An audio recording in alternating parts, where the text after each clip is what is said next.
Buongiorno da Sicilia 24, le principali notizie.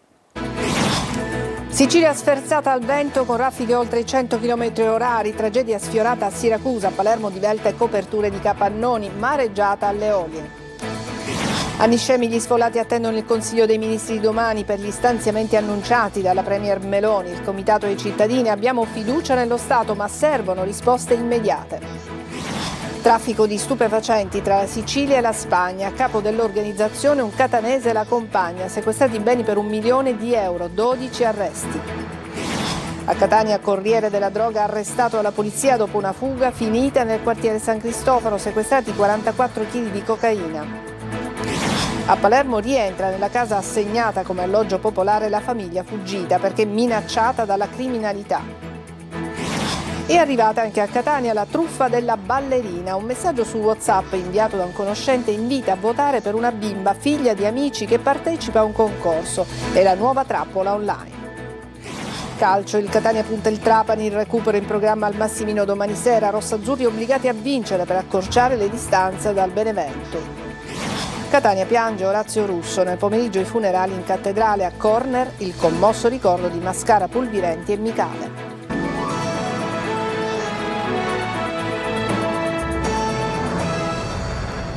Bentrovati, forti raffiche di vento stanno sferzando tutta la Sicilia, il vento può superare anche i 100 km/h, una tragedia è stata sfiorata a Siracusa dove una copertura in lamiera è finita in mezzo alla strada, ma anche a Palermo ci sono disagi per il forte vento, un albero è caduto in strada e ci sono importanti ripercussioni sul traffico, le forti mareggiate stanno isolando le isole minori. Francesco Aloi. Il forte vento si sta facendo sentire in gran parte della Sicilia. Qui siamo a Siracusa. In via Piave di buon mattino si è sfiorata la tragedia proprio a 2 passi dall'ufficio postale. Questa copertura in lamiera è venuta giù da un tetto, fortunatamente non colpendo passanti. Ma le raffiche di vento stanno mettendo a dura prova un po' tutta l'isola. Vediamo che in realtà interessano tutto il Tirreno meridionale con intensità anche a tratti molto forti, superiori ai 100 km raffiche, superiori ai 100 km orari. Fortunatamente la perturbazione però si sta allontanando e nelle prossime ore avremo un miglioramento del tempo che ci accompagnerà anche nella giornata di domani. Mattinata da dimenticare a Palermo. Nella notte un albero è caduto bloccando via Ugo La Malfa e traffico in tilt da viale Regione Siciliana Nord-Ovest a via Belgio. Danni anche a Brancaccio con alcuni tetti dei capannoni divelti. Vento e mareggiate hanno isolato l'arcipelago delle Olie. Non c'è pace per l'approdo agli scafi nella frazione di Ginostra a Stromboli, con i marosi che hanno scardinato e trascinato in mare altri pezzi del grigliato.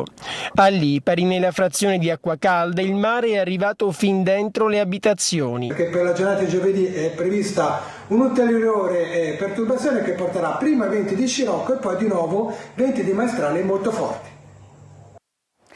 A Niscemi dopo la frana è il nuovo arrivo della Premier Meloni che ha annunciato il Consiglio dei Ministri di domani con i ristori previsti, attendono e chiedono risposte immediate. Gerry Italia. Case sventrate, saracinesche abbassate, strade deserte. A Niscemi la frana ha stravolto il volto del centro storico e sospeso la vita di oltre 1500 persone. Un'intera comunità costretta a fuggire, lasciando dietro di sé case, attività e ricordi. Ieri gli sfollati hanno incontrato la Premier Giorgia Meloni per chiedere risposte, tempi certi e interventi immediati. E la richiesta è netta: risarcimenti rapidi e sicurezza per chi dovrà rientrare. Questa sicurezza la danno gli interventi che dovranno essere fatti nei costoni. Non siamo d'accordo con soluzioni di fortuna, con Newtown, con altre soluzioni che non ci interessano. Ecco, noi vogliamo essere risarciti ed essere liberi di rifarci una vita, di ricominciare una vita dove ci pare. E dal governo ieri sono arrivate promesse di fondi e procedure accelerate. Le risorse ci saranno per fare quello che va fatto. Ma non vanno disperse e quindi anche rispetto a quello che è accaduto nel passato, dove a volte non mancavano le risorse ma mancava la capacità di spesa di quelle risorse, la mia scelta è che le risorse devono essere erogate man mano che vengono spese. Alla Premier fa eco anche il sindaco Massimiliano Conti, che ribadisce che Niscemi non verrà lasciata sola. Ci sarà il Consiglio dei Ministri dove verrà varato un DL e noi saremo chiaramente trattati nel DL con apposite norme, con appositi stanziamenti, e ci sarà un commissario straordinario soltanto per Niscemi. Tutto questo per accelerare i tempi, è una cosa che ci dà certezza alla città, e quindi siamo pienamente soddisfatti. Ma in città oggi la fiducia è legata ai fatti, perché la ferita è profonda e il tempo pesa. Noi vogliamo ricevere questi aiuti per ricostruirci una vita qui, per ricostruire una vita a Niscemi e ricominciare, ma non tra 10 anni, 14 anni come è stato fatto, qualcuno anche se ne vanta, ma adesso. Traffico internazionale di droga, 12 arresti tra Sicilia e Spagna. A capo dell'organizzazione c'erano un catanese e la sua compagna, sequestrati marijuana, hashish, armi e €1 milione. Tonio De Mano. 12 indagati, un maxi sequestro di cannabis e di un'ingente somma di denaro, oltre €1 milione. È il bilancio di un'operazione antidroga internazionale denominata Barcellona Express Farfalla, che ha portato all'arresto di 12 persone tra Sicilia e Spagna. I reati ipotizzati, a vario titolo, sono di associazione a delinquere finalizzata al traffico internazionale di stupefacenti, con l'aggravante per il promotore della disponibilità di armi, detenzione, spaccio di droga e riciclaggio. Al centro dell'indagine un traffico di marijuana ed hashish dalla Spagna alla Sicilia orientale. Numerose perquisizioni in provincia di Catania e a Barcellona hanno portato al sequestro di 1670 piante di cannabis, di 3 piantagioni indoor di sostanza stupefacente e di oltre €40.000 in contanti. Un ulteriore carico, destinato in Sicilia, è stato intercettato al porto di Civitavecchia con la droga che era nascosta all'interno di grossi sacchi di mangime per animali domestici, in modo da rendere difficoltosa l'individuazione in caso di controlli. A capo dell'organizzazione ci sarebbe stato un catanese di 46 anni che si avvaleva della preziosa collaborazione della compagna. Ad entrambi è stato contestato il reato di riciclaggio di denaro. A Catania un corriere della droga è stato arrestato dalla polizia dopo una spericolata fuga che è iniziata nella zona industriale ed è arrivato al quartiere San Cristoforo. Sono stati sequestrati 44 kg di cocaina. Desiree Ferlito. Pensava di muoversi lontano da occhi indiscreti tra i capannoni della zona industriale di Catania, ma il suo giro di rifornimento si è trasformato in una fuga disperata finita con le manette. Un extracomunitario di 31 anni è stato arrestato dalla squadra mobile con l'accusa di detenzione di sostanze stupefacenti ai fini di spaccio. L'uomo è stato notato mentre armeggiava sotto il sedile anteriore lato passeggero della sua auto. Alla vista degli agenti ha tentato di scappare speronando l'auto di servizio e dandosi alla fuga fino al quartiere di San Cristoforo, dove ha abbandonato il veicolo nel tentativo di far perdere le proprie tracce. All'interno dell'auto gli investigatori hanno sequestrato 10 panetti di cocaina per un peso complessivo di 11 kg, oltre a un borsello contenente un telefono cellulare e 2 passaporti intestati allo stesso fuggitivo. I successivi controlli hanno permesso di rinvenire altri 28 panetti di cocaina. In totale sono 44 i panetti di droga sequestrati. L'uomo, rintracciato poco dopo, è stato arrestato e trasferito nel carcere di Piazza Lanza. A Palermo stretta antidroga dei carabinieri, 6 pusher in manette, 4 denunciati e oltre mezzo chilo di droga sequestrati. I carabinieri di Gela hanno arrestato 5 persone per traffico di stupefacenti, estorsione e rapina. Gli imputati vicino alla famiglia San Filippo affiliata alla Stidda di Gela. E adesso una notizia che riguarda Catania. I vigili del fuoco del comando provinciale sono intervenuti la notte scorsa a Mister Bianco per un incendio che ha coinvolto 4 auto posteggiate in via 25 aprile. Il sospetto è che il rogo possa essere di natura dolosa. E adesso parliamo del triplice omicidio avvenuto nelle campagne dei Nebro, di cacciatori trovati morti a Montagna Reale. Gli investigatori stanno analizzando un filmato presente su una telecamerina fissata al fucile di una delle 3 vittime per comprendere la dinamica dei fatti. Intanto il quarto uomo è indagato ma si è avvalso della facoltà di non rispondere. Francesco Triolo. Il mistero del triplice omicidio di Montagna Reale sarebbe rinchiuso nella scheda SD della telecamerina che uno dei fratelli Pino aveva installato sul suo fucile. Immagini che non sarebbero nitide perché girate nel bosco all'alba con poca luce, ma gli investigatori stanno analizzando il filmato per cercare di comprendere esattamente la dinamica dei fatti. Da una prima ricostruzione Antonio Gatani, vedendo muoversi qualcosa tra i cespugli, avrebbe sparato colpendo uno dei fratelli Pino. L'altro avrebbe risposto al fuoco all'indirizzo di Gatani e il quarto uomo, ecco che entra in gioco, l'amico di Gatani, avrebbe ucciso anche il secondo fratello. Il 48enne, compagno di caccia di Antonio Gatani, è stato il primo ad essere stato sentito dai carabinieri quella mattina, ma senza il suo avvocato, e quindi le sue dichiarazioni sono inutilizzabili, anche se avrebbe ammesso di aver partecipato alla sparatoria.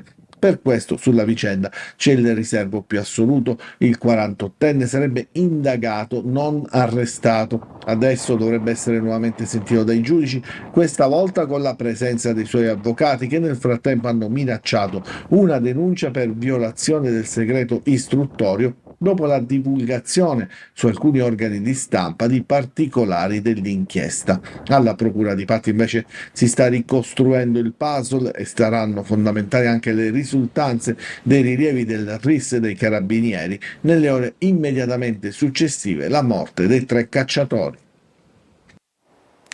Incidente mortale a Gela, perde la vita un 27enne, Fabio Toscano. Il giovane avrebbe perso il controllo della sua moto. Il primo ad intervenire è stato il sindaco di Gela, che gli ha praticato il massaggio cardiaco, ma per il ragazzo non c'è stato nulla da fare, è morto poco dopo l'arrivo in ospedale.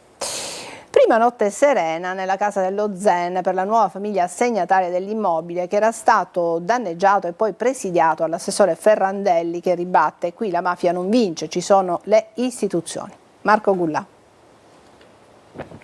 Alla fine ha vinto la legalità. Prima notte serena per la famiglia composta da 2 adulti e 6 figli, che da ieri ha preso possesso della casa allo Zen 2, presidiata giorno e notte dall'assessore Ferrandelli assieme ad associazioni e cittadini, dopo le minacce di morte verso la precedente famiglia, che era scappata impaurita nel cuore della notte. Cornetti e caffè questa mattina per la famiglia, offerti dall'assessore all'emergenza abitativa. È un atto di presenza reale delle istituzioni, che non intendono girarsi dall'altro lato, e soprattutto che vogliono affermare il fatto che le case popolari le dà il comune, non le dà la mafia, non la dà la criminalità organizzata, e non si profitta sul bisogno. Noi diamo le case popolari gratis a chi è iscritto nella lista dell'emergenza abitativa. Cosa Nostra ti fa pagare 10-15 mila euro ad appartamento per fare una vita da latitante. Uno schiaffo a Cosa Nostra, che gestiva il traffico illecito dell'assegnazione delle case. La risposta ferma delle istituzioni. Se non hai i soldi per poter pagare 10-15 mila euro, ti chiedono l'affiliazione per pratiche illegali per te e per i figli. Noi vogliamo spezzare questo gioco, ed è il motivo per il quale stiamo vigilando centimetro per il centimetro il nostro patrimonio edilizio, perché saremo noi a dare le case, casa dopo casa. Siamo passati da 7 case popolari date ogni anno dal comune di Palermo ad una media in questi ultimi 16 mesi di 250 case. Attenzione, perché sta circolando in questi giorni anche a Catania la truffa della cosiddetta ballerina. Un messaggio su WhatsApp inviato da un conoscente ci invita a votare per una bimba figlia di amici che partecipa a un concorso. Sembra tutto vero, invece è la nuova trappola online. Simona Mazzone. Un messaggio inoltrato come tanti, una ballerina in primo piano con la didascalia "potresti votarla" e la figlia di amici cari. Attenzione, nessun concorso, nessuna bimba da votare, è la nuova trappola online che da giorni circola su WhatsApp, colpendo ignari utenti in tutta Italia. Si tratta di una sofisticata forma di phishing della messaggistica che sfrutta la buona fede dell'utente per rubare il controllo degli account e per propagarsi come un virus. Nessun pagamento richiesto. I truffatori usano spesso la parola gratis per carpire la fiducia della loro vittima. Il link ovviamente non porta ad alcun concorso di danza, l'utente viene reindirizzato in un sito falso che imita l'aspetto di una piattaforma ufficiale e che a breve gli carpirà tutti i dati. Cosa fare per difendersi? Non aprire link ricevuti anche da contatti della propria rubrica, inserendo dati personali quali il proprio numero di telefono o un codice di verifica ricevuto tramite tramite SMS, attivare il sistema di sicurezza della verifica in 2 passaggi e controllare se al proprio account sono connessi altri dispositivi, eliminando quelli non conosciuti. Chi casca nella rete consegna inconsapevolmente le chiavi del proprio account WhatsApp ai truffatori. In pochi minuti si perde l'accesso al proprio profilo e il messaggio della ballerina schizza su tutti i contatti dell'utente, diffondendo la truffa in modo esponenziale. In caso di compromissione del proprio account, notiziare tempestivamente tutti i propri contatti di una possibile truffa e segnalare o denunciare alla Polizia di Stato qualsiasi attacco ricevuto. Un'altra truffa di vaste dimensioni è stata scoperta questa volta nel Trapanese. 800.000 euro sono stati sequestrati all'ex direttrice di un ufficio postale. A far scattare le indagini la denuncia di un anziano. Secondo l'accusa, la donna indagata convinceva i risparmiatori a investire il loro denaro in buoni postali con interessi più vantaggiosi di quelli consueti. In realtà i soldi li intascava lei. La donna è stata licenziata e le vittime sono state risarcite.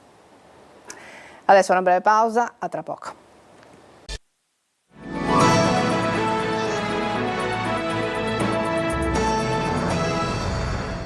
€1.000 per una patente nautica ed esami truccati alla motorizzazione di Palermo. 5 le misure cautelari e 46 gli indagati. Le telecamere avrebbero ripreso funzionari mentre contavano mazzette in bagno. Per la procura il sistema corruttivo era ben collaudato. Desiree Ferlito. Patenti nautiche vendute a prezzo fisso, esami truccati e mazzette contate perfino nel bagno degli uffici. È lo scandalo che scuote la motorizzazione di Palermo, dove un'indagine ha portato all'emissione di 5 misure cautelari e coinvolto complessivamente 46 persone. Il provvedimento è stato firmato dal GIP al termine degli interrogatori preventivi. Le indagini, supportate da intercettazioni ambientali e telecamere piazzate dalla polizia stradale negli uffici, avrebbero fatto emergere un vero e proprio sistema corruttivo. Le immagini riprenderebbero l'ex funzionario Marcello De Caro mentre conta 7.000 euro in contanti all'interno di un bagno della struttura. Poco dopo, nello stesso luogo, un collega sarebbe stato immortalato con un'altra busta piena di denaro. Secondo l'accusa esisteva un vero e proprio tariffario, 1.000 euro per ottenere la patente nautica, con possibilità di conoscere in anticipo le domande dell'esame. In alcuni casi i candidati non si sarebbero nemmeno presentati ai quiz e la loro presenza sarebbe stata attestata falsamente. Tra gli indagati anche il portiere del Catanzaro Mirko Pigliacelli. Secondo i magistrati il verbale del suo esame sarebbe stato falsificato perché nel giorno del quiz si trovava in ritiro con la sua squadra. L'inchiesta punta ora a chiarire l'ampiezza del sistema e il numero effettivo di patenti rilasciate. 40 anni di successi è una storia che continua a parlare al presente. Applausi e partecipazione ieri sera al Palacongressi di Agrigento per Forza Venite Gente, il musical dedicato a San Francesco d'Assisi. Davide Sardo. C'è un teatro che intrattiene e un teatro che lascia il segno. E ancora una volta è accaduto con Forza Venite Gente, la commedia musicale dedicata alla vita di San Francesco d'Assisi, che ha conquistato il pubblico del Palacongressi di Agrigento nell'ambito della rassegna Riflessi Culturali. Oltre 40 anni di storia sulle spalle e un entusiasmo che non conosce tempo. 20 performer tra attori, cantanti e ballerini hanno dato vita a uno spettacolo rinnovato nelle scenografie e nelle soluzioni tecnologiche, ma fedele all'impianto narrativo che dal 1981 emoziona generazioni. Al centro il conflitto universale tra il giovane Francesco e il padre Pietro Bernardone, la scelta tra ricchezza materiale e vocazione spirituale, tra aspettative familiari e libertà interiore. È una storia in cui tutti possono ritrovare dei piccoli pezzetti di sé, c'è un rapporto tra un padre e un figlio molto conflittuale, c'è la capacità di un uomo di radunare persone e di coinvolgerle verso la direzione che aveva scelto. Abbiamo un pubblico che è estremamente caloroso, estremamente numeroso, che canta con noi, che si emoziona con noi e che, essendo uno spettacolo che ha tanti anni, in qualche modo rivive anche un po' la propria storia. Applausi convinti e partecipazione calorosa per uno dei musical più longevi del panorama nazionale, capace ancora oggi di unire comunità diverse attorno a un messaggio senza tempo. Breve pausa e poi il calcio, parleremo del Catania.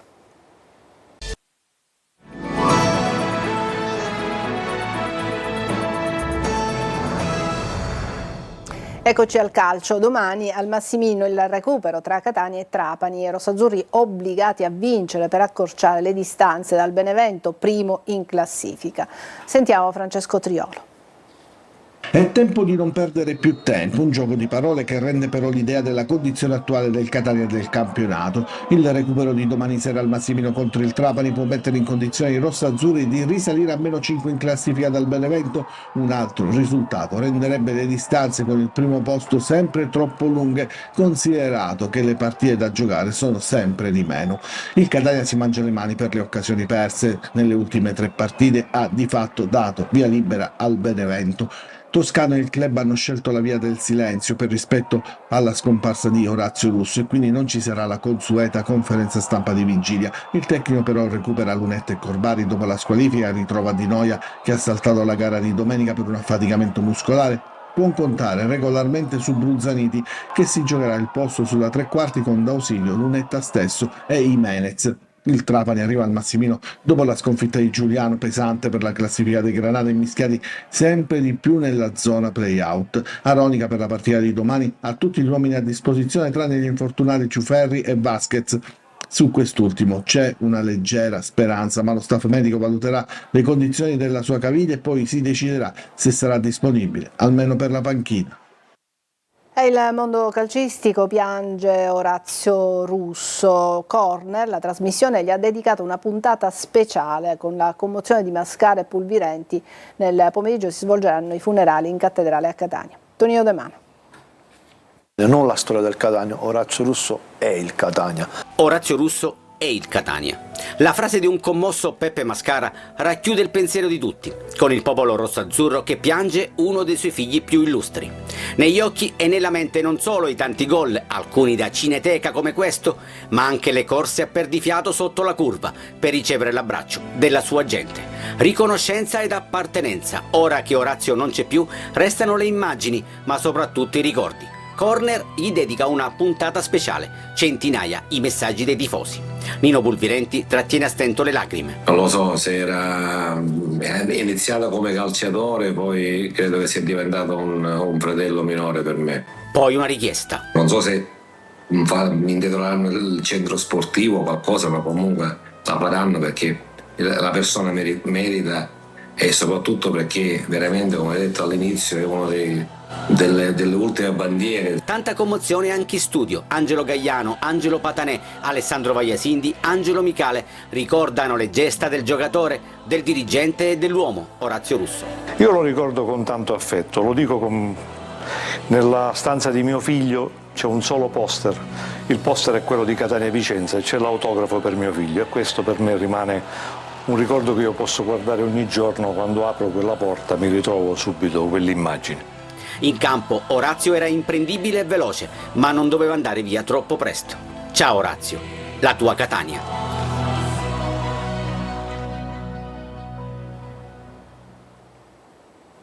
E noi ci fermiamo qui, è tutto per questa edizione di Sicilia 24. Grazie per averci seguito, buon pomeriggio.